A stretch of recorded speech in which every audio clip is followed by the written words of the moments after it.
Туғандар, ассалаумалейкум. Урматтуу YouTube көрүүчүлөр. Мына экрандагы онда болгон козу кочкор сатылат. Бүгүн 18 март 2026 жыл. Чүй облусу Кемин району Алмалуу айылындабыз. Бул козу кочкордун жашы 3 айлык дейт достор. А линия болсо эне жагы Шарпей. Ата жагы болсо Халифтин линиясындагы кочкордон түшкөн козулар. Так, баасына келсек, $1,500 дейт. Сүйлөшүү жолдору болот экен. Номерди калтырам, варианттар жок экен достор. Только акчага дейт. Мунун козунун боюн өлчөбөдүк. А кулак 18-19 пилус. Минус пилус дегендейчи. О, свет, гарбанос. О, жүндү көрдүңүздөр, костяк. Бүт бары бар.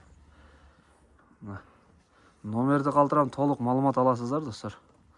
Толук маалымат алып соода кылсаңыздар болот. Лайкты басып колдоңуздар только. Туугандар, могу кочкорлордон түшкөн козулар достор, мына. Көрдүңүздөр? Могу Халифтин линиясындагы кочкор, жашы 4 тиш. 2,5 жаш дейт, уже 6 тишке кетет. Бою 95 плюс минус дегенде, а кулак болсо 20 плюс минус. Ол болсо Тундранын линиясындагы кочкор. Бул да 4 тиш. Бою где-то 95-96-97.